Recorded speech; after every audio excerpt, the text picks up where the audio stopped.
Hello everyone, welcome back again, second part of the Mantic Giant. In front of you a few tools for working with resin. I've got a couple of scalpels, one's got a surgical blade on, very sharp, a few nail files, get them anywhere. Some flat-end clippers, I've got the Games Workshop ones, but they're really old and I do need new ones.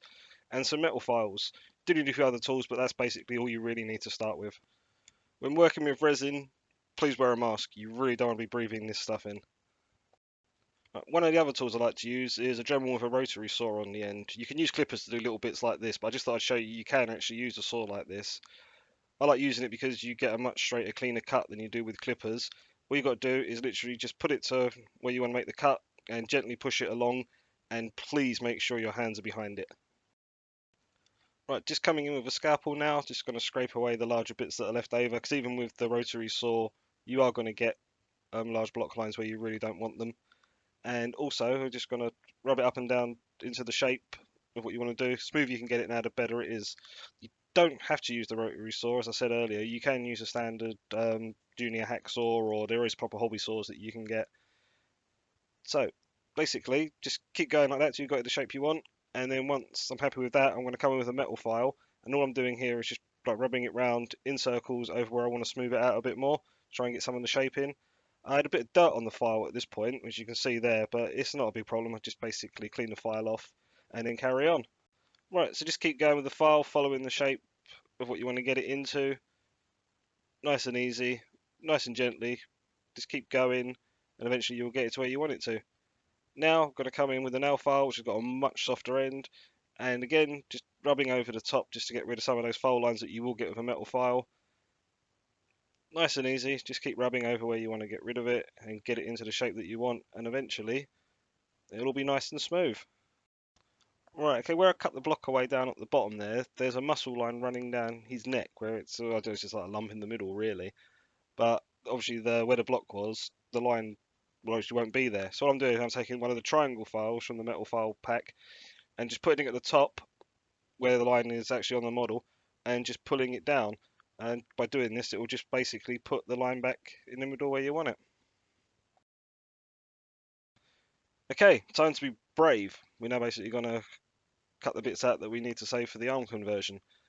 Now, when cutting resin that is a lot thicker than the actual blade saw yourself, all you have to do is run it round in a circle so the lines meet, and hopefully it'll either just fall apart or you'll just literally be able to twist it at the end and it should come off. Now, again, you could use a normal saw for this, but I very much like using this rotary saw. I'm quite confident with it, and I'm happy that I can use it quite well. But again, obviously, it's a rotary saw. Just be careful if you're going to use one. Practice on something else first of all. So as you can see here, we've just joined up that final line and turn that off, get it out of the way.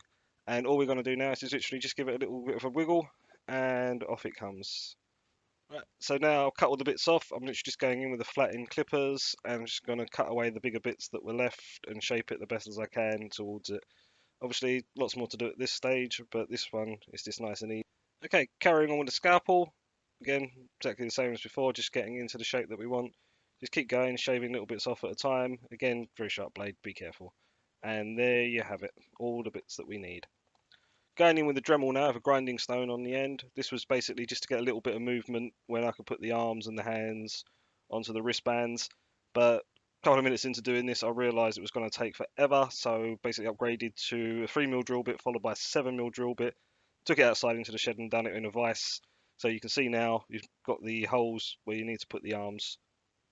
Right, onto an important step, cleaning the resin. What I've got here is a bowl of warm water. Not hot, not boiling, just warm will do ya.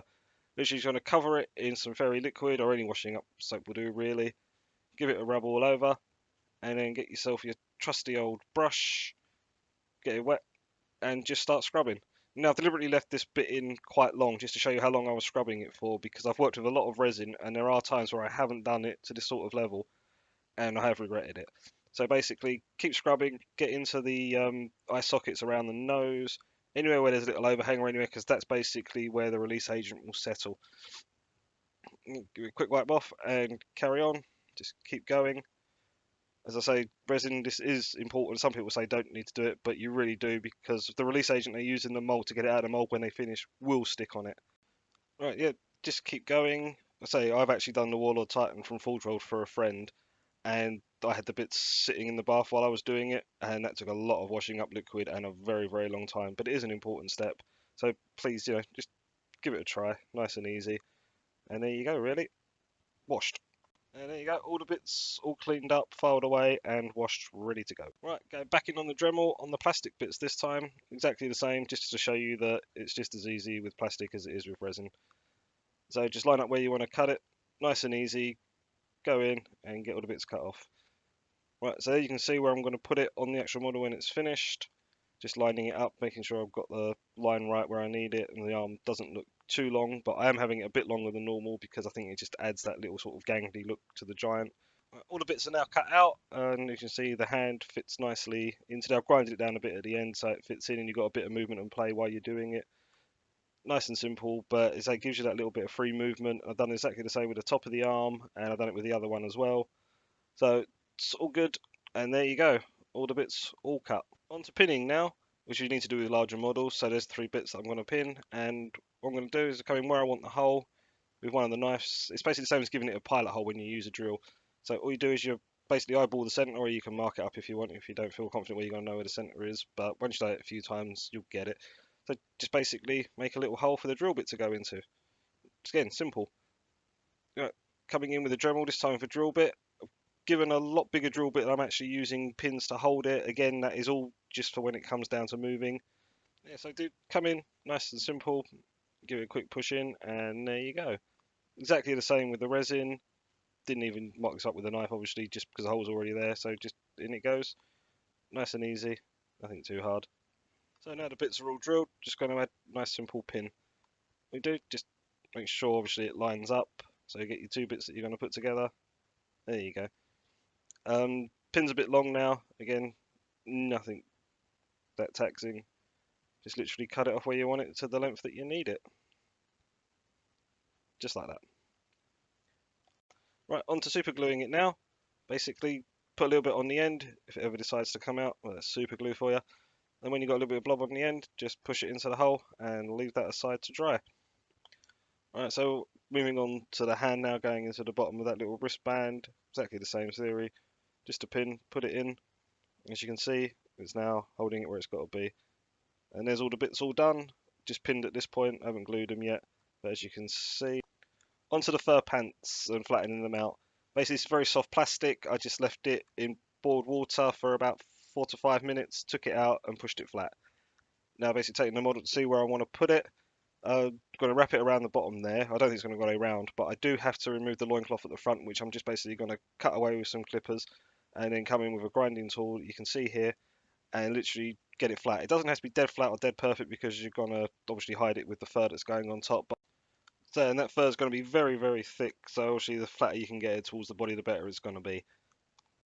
Just using a pen now to mark where I'm going to cut down on the fur on the front. Just rough line either side. Doesn't have to be perfect because when you cut, you're going to make a mess and you're going to be filing and cleaning it up later. But just to give you a general idea of what you're going to do.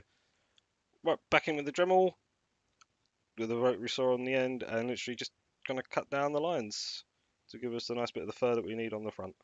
Now it's cut, just back into some boiled water for about 4 or 5 minutes so it goes nice and soft. At this stage you will need a bowl of cold water as well, just so basically once you've got it into shape, dip it in there and it will go solid again. So this has been sitting in the water now for about 4 or 5 minutes. Get in and give it a real good push. Now apologies, I've done most of this on the edge of the camera, but you get the idea of what I'm doing. Just pushing it into shape, and then when I'm happy with the shape that I've got, it goes into the cold water and it's set solid. It took me about 3 or 4 goes to get it right, but keep going and you'll get there in the end. On to giving him trousers. Never done this before, so basically all I'm doing is I've got a wipe that I've let dry overnight. I'm going to cut it into shape, and I've got some PVA and water, about 50-50, quite a large amount of it actually, far too much like what I needed, and an old brush. So cut the fabric to shape, and I'm literally just painting PVA all over the leg where I want it to go, and then you come in with your material and slowly start to stick it down. Now this did take quite a while and a good few attempts, but it's the first time I'd ever done it, and everything I keep saying to everyone, it's all about practice. The more you practice something, the more experienced you get. The more experience you get, the easier it becomes next time you do it. Simple as that. Fact of life, works everything. Right, now so more PVA glue. Just keep going, cover it in it, and once you're got it all nice and covered, just keep wrapping it round and start pushing it into shape.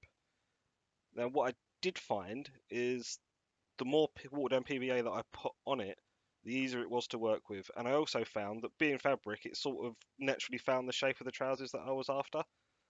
But yeah, just keep going, wrap it up, get it into a rough sort of shape, and then go in with the paintbrush, keep adding more and more water down PVA to it. Obviously, don't blob the details if you've got details on it, but I was okay with this because literally the bit at the top you're not going to see, and the bit at the bottom I'm just going to cut off when it goes onto his feet. So, yeah, more or the same. Just keep going. So you see it's getting wetter and wetter as I'm doing it, but as it's doing it, it's getting to the shape that I want. Now, not really much more you can do other than just keep going. If you get it wrong, take it off, start again. This stuff, I left it overnight to dry, so it does take a very long time, so you've got an awful long working time. But the more you work with it, the more water down PVA you put on there, the easier it is. Just keep going, get it to the shape that you want, and eventually you have the trousers that you want. Now, I did find that when it comes to letting this dry, I had to suspend it in some way, so it was okay with this, because I just basically stuck it into the model waist and put it upside down and left it to dry. So that's it for the next video. Thank you very, very much for watching. Hopefully you've enjoyed it. I dare say you even learnt something. But anyway, hopefully be back again soon when I'm going to start to put this thing together and it will start to actually look like a giant and you'll get a better idea where I'm actually going with this. So again, thank you very much and I hope to see you again real soon.